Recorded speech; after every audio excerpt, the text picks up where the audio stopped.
Are you a woman who is ready to take control of her life and achieve anything she wants? In this podcast, you will find the inspiration and motivation you need to become an empowered and successful woman. Hi, my name is Laura Hearn, and I'm so excited for the new season of the Empowered Modern Woman podcast. This season is for women who are fed up with being held back by society's expectations. We're going to talk about everything from career advice to health and fitness tips to help you live your best life.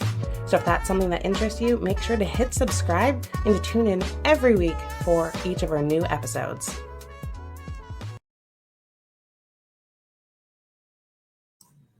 Hey everyone, I am so excited and welcome to the Empowered Modern Woman podcast.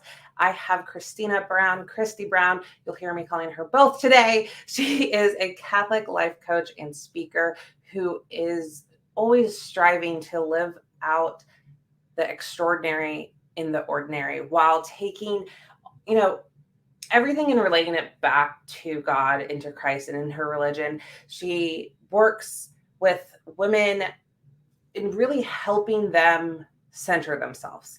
And it's so amazing and so refreshing to talk to her. And I'm so excited to have you here, Christy. And I just know that this conversation is going to help so many of our listeners and women to really find some more inner peace and confidence in the path that they're taking. So thank you so much for being here. How are you doing today? I'm doing well. No problem. I was wondering, but that's okay. I'm doing well. I am settling into what I hope will become some type of structure or routine. My kiddos all just went back to school over the past week, and I'm trying to figure out how to manage work in here, where that place is. And, there's just nothing yet where, I'm in the discovery mode. And now here we are recording, and it's coming up to the holiday weekend. So I think it's going to be mid-September by the time I figure out what life is supposed to look like right now. So it's very different. What is life supposed to look? That's a phenomenal question. In the past, week and a half, so much has happened in my life. So since the last time we chatted, I had a house fire. Oh my goodness. We're okay. I'm in my house. This was literally last week. It was all on the outside of the house. Thank God you're okay. So dealing with that. My grandmother got COVID. My son's birthday. My daughter got accepted to a new pre-K program. So we had to shift gears, unenroll her from one and enroll her into another. It's been chaos. Oh. And then we're traveling next week. So the idea of getting into the routine, I'm like, October. Yeah, exactly. That's a good goal, right? I think we need goals. So I keep thinking, okay, if they can ease the kids in, like my kiddos, my elementary and high schooler had 3.5. Well, my elementary kids had 3.5 days last week. My high schooler had 3 days plus an hour of orientation. So he did not allow me to say that what I deemed the first day, because he only had orientation. That wasn't the first day of school. Then I had my freshman college student start Monday of this week and my senior college on Tuesday. So now what day we decided was Thursday? Yeah, it's Thursday. It's okay. Thursday. So they're finally going. So I'm like, okay, if they can ease into it, everyone's off tomorrow, everyone's off Monday, we can ease next week. So by the time they're hitting 5, they complete 5 days, maybe I can look back and go, okay, I'm starting to have a semblance of some type of routine here. So this is really weird for me. I have all my kids. Since I talked to you, my eldest told me this is the only year that I will have all of them in school, because I have a senior in college down to pre-K 3 who is in 2 days. Goodness. Yeah. Yeah, Christy has she has the full Monty of parenting going on, any stage of life, just about box checked. Yes. Not that I do it. I always tell people, I said, if you have questions, if you have issues, come to me, because I've been there. I've gone through it all. I think I've gone through most all of it. There's always something that still surprises me, but not that I've done it perfect though, but I can at least sympathize with you and support you and maybe give a little insight of what's worked or hasn't worked for me. So because it's all about shortening that learning curve. I totally screwed this up. So don't do this. Don't do this. Yeah. A few years back, I had college, high school, middle school, elementary school, pre-K, and home with me. Now it's kind of a mix. I just gave you the range so you can do the math because I can't do math. But yeah, I've been there, done that, checked the box, got the t-shirt, next, Yeah, no, I completely, yeah, that's how I feel lately. And then I made the silly decision of volunteering for, volunteered to be an assistant coach for pony softball. And she also has ballet and like all the, I'm like, oh my goodness, I'm a masochist. I am a masochist. This is official. I am a masochist. No, the volunteering is where it gets you. I mean, it's needed and I'm all about volunteering. I've had to learn to say no. And because I was always like a yes person, not because a people pleaser as much. I mean, I do have that, but I'm not like a recovering people pleaser. It was just like my personality more as an extrovert, like, sure, yeah, I can do that. And then I'm in over my head. And then I'm like, why am I not getting anything I need to get done or prioritizing? I've just had to learn a lot of that. My daughter peer pressured me into it. Oh, that's the worst. See, I haven't had that issue. So I played softball competitively growing up for a very long period of time. And I was like, I'm not going to get involved in coaching until this gets to more of a competitive league because I don't feel like I can be just for fun after over a decade of playing competitively. So, but they were short staffed. And then my daughter was like, Mom, can you please be my coach? Can you please be my coach? And her dad was her coach in T-ball. Oh. So you got to keep up with that. Yep. Yeah. So now I'm an assistant coach to softball. There you go. And I think what's beautiful about this and how we're starting this conversation anyways, is that, here we both are. We have our businesses, we have our kids, we have our real life, but we're still showing up in our business. Yes. In the chaos that is real life, not this perfect curated Instagram worthy picture. It's chaos, but it's okay. Totally. And I think that's, I don't know, a lot of what I do with life coaching and in my business of that is learning that time management, for one, has been huge for me. And I'm still learning. I don't think we ever should stop learning, by the way. But what does that look at? Like, how do I start at the beginning of the week? I do it on Sundays. A lot of people take a Monday hour one, is what we call it in the coaching world, and set that whole week and list everything out of your brain. But starting with ourselves and starting with the self-care aspect and saying, how do I want to show up to this week, let alone how do I want to show up today? How do I want to be present for my family, for my kids, and for my work? Like, where are my priorities and where do they lie? So that's been a lot of, that's really helped me, especially I would say since this new year. My whole goal for this year was to be intentional. Like, when I am here, I am present to you, Laura. We are talking, my phone silenced, that type of thing. When my kids come up to me, I hate when my kids are like, no, can you look at me? Can you look, put the screen, put the book down. I'm like, oh my gosh, yes, I can. You are way more important than this stupid phone. Like, yep. I will look at you. I will do that, that type of thing. And so I make a point, put it down, face down, under my leg, where you can't grab it, that type of thing. And just give them that time. I want them to have that, mom's looking at me, or my husband, look at me, let's talk. Can you look at, So that I do that with my husband. Like, well, we're both guilty of it, right? We've been working all day, whether it's on our phones, on our computers, and the kids are in bed and we have that like veg out mode on the couch.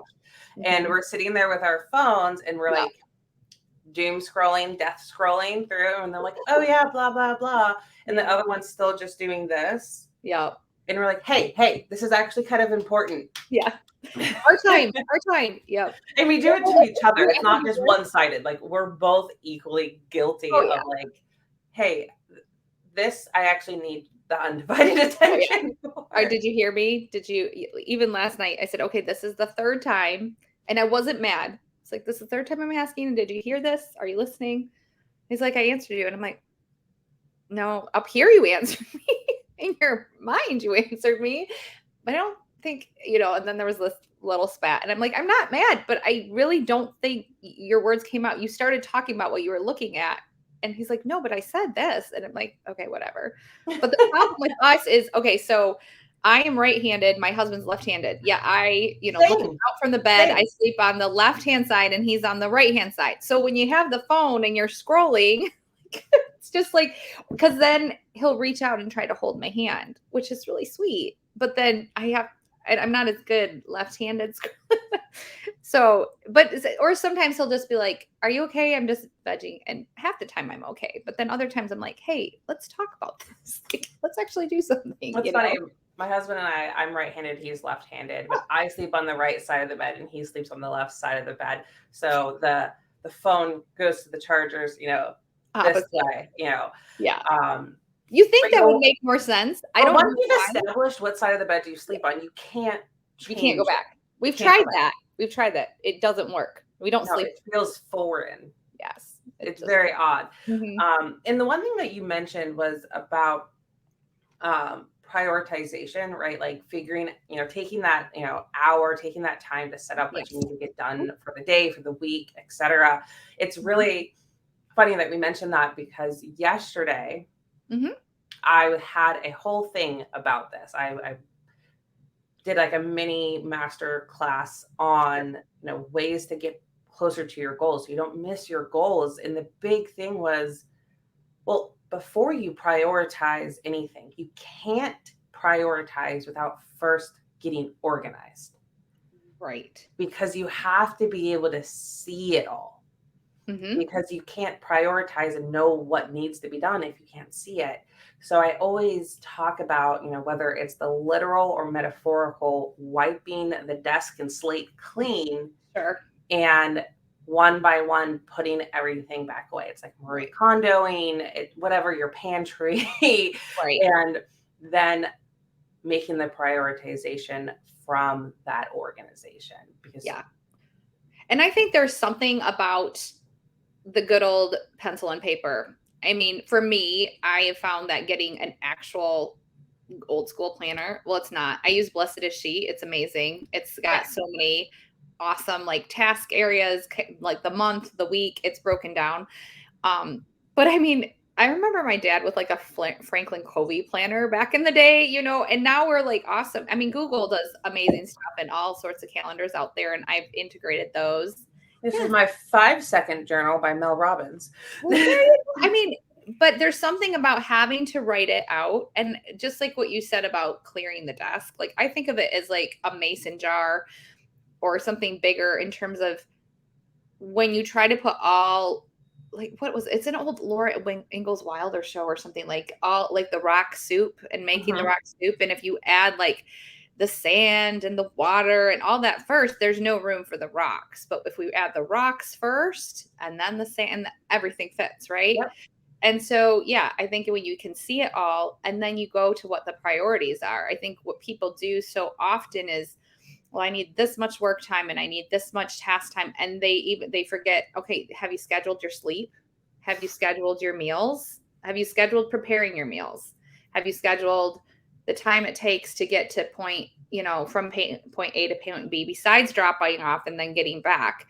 And when I started doing that, and you cut out how much time you waste with scrolling, like, I love it, the death scroll. Like, there is enough time. I'm shocked at how much, when I write out all my to-dos for the week, get everything out, even if it's, I don't know, something really silly that is like mail this and it's already addressed, but until the stamp's on it in the mailbox, and you might have to block that in like a half an hour, but you can do like 10 of those, put the stamp in the mailbox in a half an hour, right? And so they don't each take a half an hour. And then if I can set that out, Monday through Friday, and then I still allow myself to move tasks around, but I'm like, I have a lot more free time when I put it on a piece of paper and it's itemized out like every half hour than I do just putting the main thing in my Google Calendar. And other people are way more probably tech savvy with Google and can do it. But for me to be able to move things in, write it out, I do way better that way. And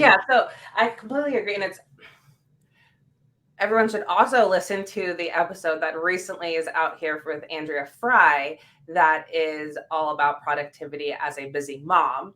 Yeah. She's a master at that. That's what she does, is productivity coaching. And, you know, taking ownership of your time and understanding that you can make all the excuses in the world to not do something. But if you actually take the time to make time, yes, it's mind-blowing, right? And from there, you start to be able to make better decisions because you know what you need to get done, and you're able to say yes to things and no to things on whether or not it'll help you or keep you from achieving what you need to get done. And continuing down that, there's so many little, just that organization piece and the prioritization piece allows you to be so much more efficient in every other part of your life, whether it's personal life or business. And understanding just that, I think, is revolutionary to so many people because we get so stuck in that, like, gotta keep up, gotta keep up, gotta keep up, gotta keep up. Then there's like this tornado that happened and everything's a wreck behind you. Yeah, I think a lot of that is just getting off the gerbil wheel and with that intentionality and just slowing down. And for me, in coaching in my business, a lot of it is just recognizing all the crazy thoughts. They might not always be crazy. I just say crazy thoughts, but the thoughts, how many thoughts go so quickly through our mind that then we have a feeling about those. And when it comes to organizing, if we can slow down, I say we slow down to actually make time. Sounds like a complete paradox, oxymoron type thing. But if we actually slow down, we, one, recognize how much time we have. Two, are more productive with the time we have because it's written out, it's scheduled out. We're not trying to fill in what's next or thinking of it. So actually taking that hour at the beginning of your week, or even that 15 minutes before each of your day, if that works better for you, or you have to adjust things, say, like I said, it just seems to multiply the time. And it also takes away the crazy. You don't feel so unpeaceful, always going, having these overwhelm and stress thoughts all the time because you're like, no, all of it fit in. Remember, we placed it all in at the, beginning of the day or whatever. That doesn't mean we don't have busy days and down days, but then we go, yeah, but we just go from one to another. Yep. And how do I want to think about this? And how can I be productive? And how can I go, yep, at the end of the day, yeah, I need my glass of wine and I'm going to put my feet up, but I can because I got it all done. I mean, yes, it's the best. That's how I felt yesterday. It was like boom, boom, boom. And after this, that's how I'm going to feel till 7:00 tonight. Boom, boom, boom. But then I could walk the dog and read my book and have a glass of wine. And I was like, because it all got done. And does it always happen like that? I'd like to say so, but more often than not, it does, and sometimes we bump things then to the next day and we have the ability to do that. But when we start to recognize, like you said, taking that extra time by slowing down in the beginning actually multiplies the time at the end. And it's so true. Yes. And then for you and your, excuse me, in your clients, yes. How do you move them from there, right? You help them get organized and really understand the priorities in their lives. What is your ideal path that you take your clients on to get them to that piece? How do you get them there? Well, I really work with my coaching model of recognizing that our circumstances are objective. They're fact. So the circumstances in our lives are something that isn't an opinion. They would hold up in a court of law. So we start by talking about the events, like the sky is blue. Laura and I are on a podcast talking. We can prove that, right? We have a video recording of this. I can look outside and see that. I drive a minivan. Pretty much everybody knows that, that type of thing. And we start there and then recognize that those circumstances that are objective and factual, those are just what they are. We have a thought about them, and those thoughts actually generate our feelings, not the circumstance. So the circumstance doesn't generate the feeling. The thought does. The thought then leads to a feeling. The feeling then drives our actions, and our actions produce our results. So if we're not liking our result, we actually have to go all the way back to go, well, what am I thinking about this situation? If this situation is what it is, and I like to give a more extreme example about my my girlfriend. Her dad passed away very sadly after an illness that was longer this spring. So he passed away probably, I don't know, 6 or 12 hours before I even knew about it. My father called me and let me know. And so then I thought about it.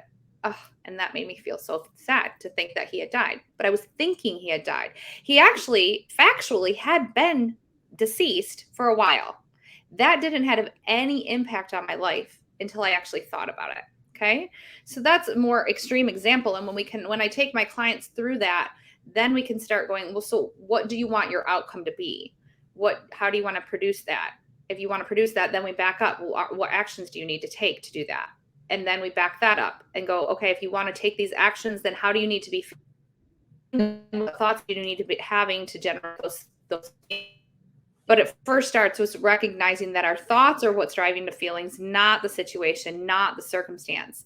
And that actually empowers women so much, men, women, all of us. It's been life-changing for me and transformative to go, oh, and my God-given brain that I have been gifted with has the ability to control these thoughts, to actually choose which ones I want to have. But that requires what we just talked about, the slowing down, the intentionality.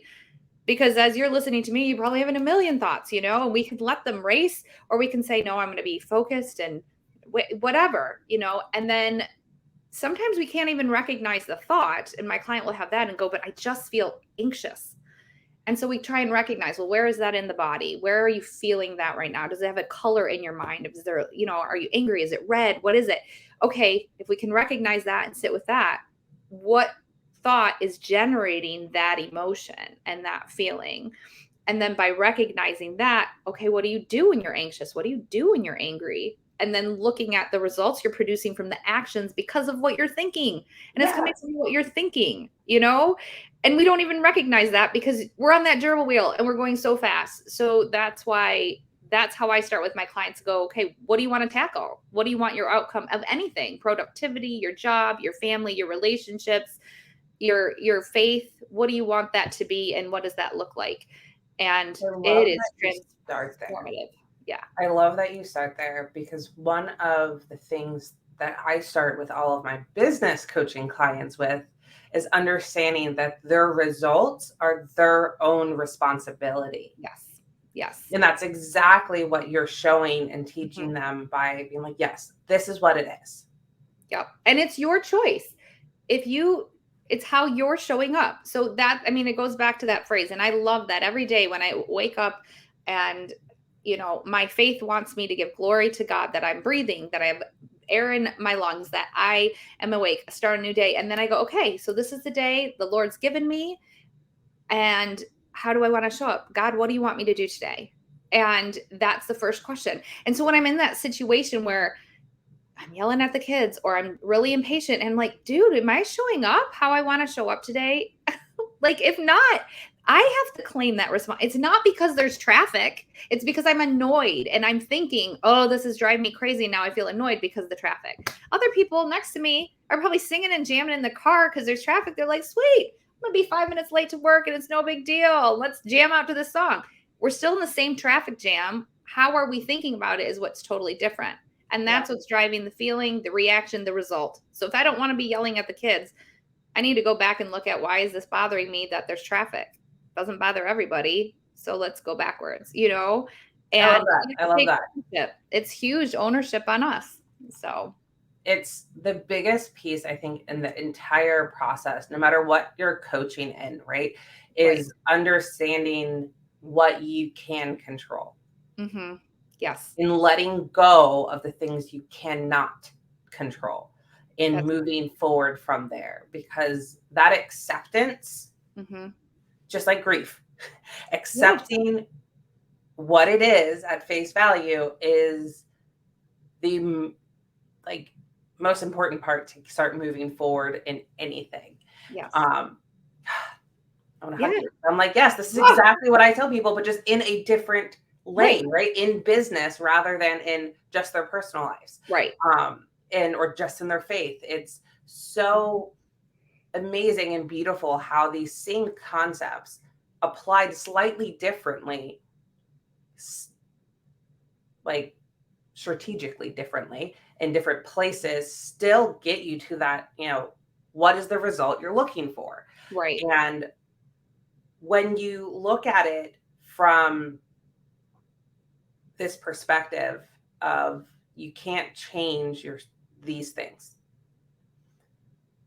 but you can change how you feel or think about it. Yes. That second part, understanding what you can change, without that, you're always going to be stuck, right? Yeah. Right. And you have to realize that thoughts aren't within your control. And back up for me, before I got into coaching, before I found a coach for myself, excuse me, I really just thought the thoughts just come. They're uncontrolled. My husband would be like, why do you think like that? Like, we say that to other people, like, why do you think like that? And it's just curiosity, right? We're interested of why other people think the way they do. But then when you realize, oh, but I can control how I'm thinking if I actually slow down and I'm intentional enough about it, I can at least recognize it, and then I can learn. I mean, it's a mindset thing and we can learn it, but it is life changing to realize that, one, we can control it, and two, we have to take responsibility for it, because that is our responsibility within our control. We can't control somebody else's thoughts, somebody else's actions. I can't control, honestly, if my husband loves me or not. Like, that is how he thinks about me. And then hopefully they're thinking good thoughts that makes him feel loving towards me, and vice versa. That's what makes our marriage beautiful. That's how we go, we're agreeing to think this and raise our family this way, right? And so that's how we build the relationship. It's not me going, oh, I love you so much. I mean, when we're dating, we think this thing, when we have the crush on the boy in high school, right? And you get that talk from your mom or whomever, like, you can't just chase them. You can't make them like love you. Well, right. Because if they're not thinking loving thoughts or liking thoughts, or check the box, yes, I'll go out with you thoughts, then you can't. That's, like you're saying, out of your control. So once we recognize our thoughts are within our control, they're producing these feelings that are within our control, that if we want a different feeling, we need to go back to the thought. And it's all based in the thought about the circumstance. And I love how you say it. We have to recognize, what do we have control over? And it's not always, I work with my clients, not that I want you all to be happy all the time or experience all the great thoughts, like to have the fullness of life, like John 10:10 says, God came to give us life and gave it abundantly, or to the full. And I love that. And that's a lot of what I base my life coaching off of. And so to have that fullness, we have to also know we have to experience the sad and the uncomfortable. Mhm. I mean, business can be uncomfortable. Selling things is uncomfortable. Getting out there and marketing, there's not that many people that I've met, besides, like, my dad is an amazing salesman. But I think he probably thinks it's uncomfortable and yucky at certain times. But we know if we can move for the uncomfortable, then the reward is that much greater, right? Yep. We can be like, oh, I got that new client. Oh, I sold that new program. Oh, whatever, because I moved through the uncomfortable. We also recognize the uncomfortable didn't kill us. It was just a feeling, And so I go into a lot of brain things like that too with my clients, about how we're wired for fight or flight. But we really don't live in a fight or flight world anymore. Like, our society has transformed. Yeah, we're not worried about a bear coming out No, and eating our whole family. no, I'm in my office right now. I'm in a shelter, and the bear isn't going to come get. And I'm in Michigan. There's not bears, at least in Lower Michigan here. That type of thing. So, but our brain is like very wired to fight or flight, uncomfortable, run, and so that's why we resist, right?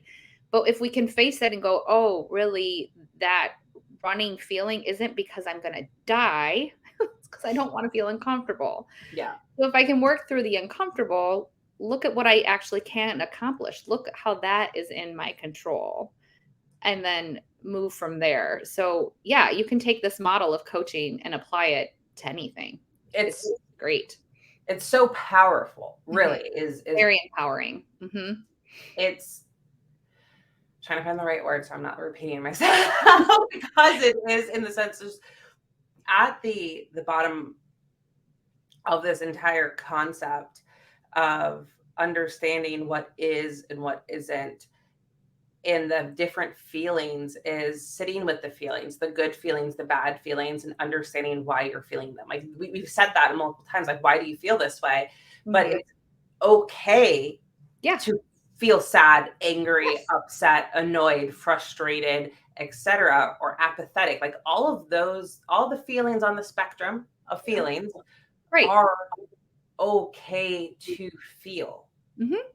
And you have to just understand why you feel that way. And once you understand why, that knowledge is power and allows you to take the effective, correct action with those feelings to continue on your life journey, to process it and keep going without taking the time to accept and sit with and understand your feelings. You start shoving them down. And you deal with, the anxiety and anger issues and all of these things that will come, it will eventually bubble up. And not present itself in a very healthy way. So I love that you really sit with your clients to help them facilitate that processing of their feelings, whatever it might be that they're feeling. It's so important. Now, when you apply this, because I always hear these things, as a Catholic as well, there's all of this, commotion about meditation and all of this commotion about affirmation and manifestation and how that's not necessarily in line with the church's teaching, with Christianity.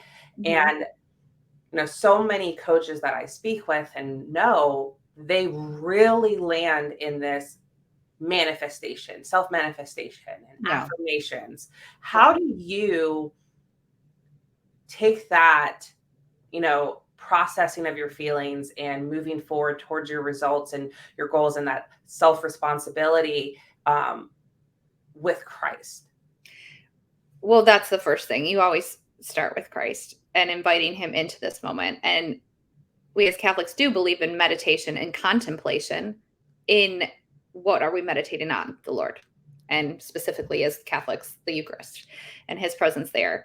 And so inviting the Holy Spirit into the moment, I always pray with my clients, and who are you in Christ? Like I always ask, who is your identity? Our identity is rooted in Christ. So when we're looking there, and then we are looking back at our thoughts and our feelings, that they're all given from the Lord. He's given us control of our thoughts, of our feelings, and then looking at the results we want to produce.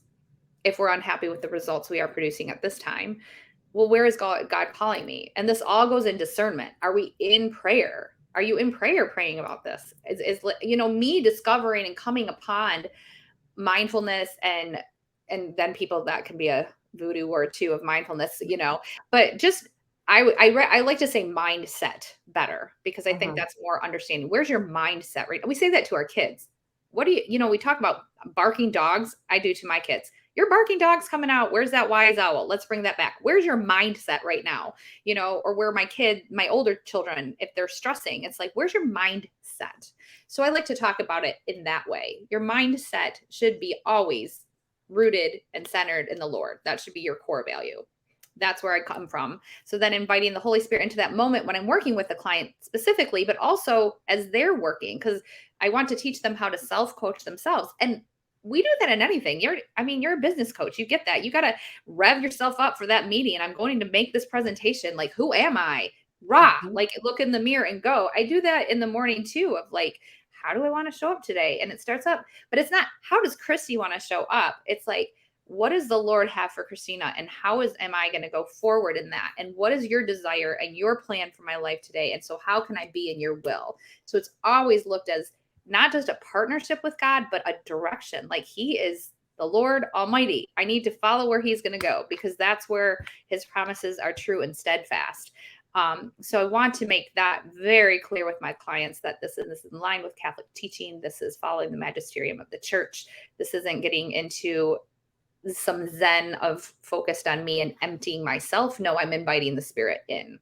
Yes. Like that's the biggest thing that I see in a lot of like meditation and like the neuro linguistic stuff is this like letting things go and flow out of you. I'm like, no.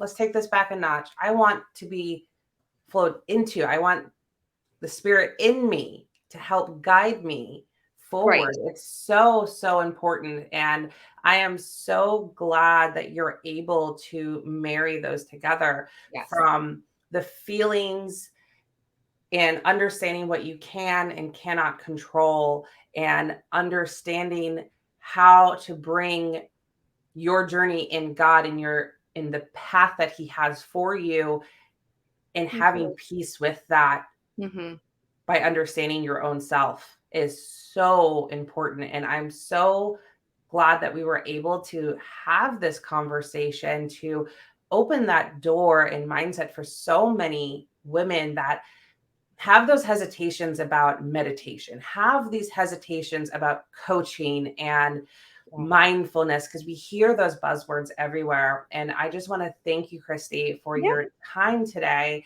And you guys, all of the ways to get in contact with Christy are linked in the show notes. And there's a link for, a free session with her to help, to see if you guys are a good fit. If you're looking for someone to help you in life coaching and staying on your path and finding that inner peace. So again, Christy, thank you so much. This has been so powerful. Yes, it's awesome. I also want to offer your listeners a 10% off if they book a package with me or any speaking engagement. So they can do that too. And they can just mention your podcast when they message me for that free discovery coaching session. So awesome. It's been great. So much, Christy.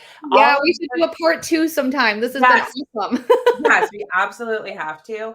All of her socials, Facebook, Instagram, and her website are down below. Thank you again so very much. And we'll see you guys next time. All right. Thank you. Thanks for tuning in to this week's episode of the Empowered Modern Women podcast. Again, your host is me, Laura Hearn, and this podcast is for women who are fed up with being held back by society's expectations. We talk about everything from career advice to health and fitness tips to help you live your best life. If you enjoyed this episode, be sure to hit subscribe and leave a review. New episodes come out every single week to help you find the inspiration and motivation you need to become empowered and successful. Be sure to follow us on social media at Money Mindset by Laura.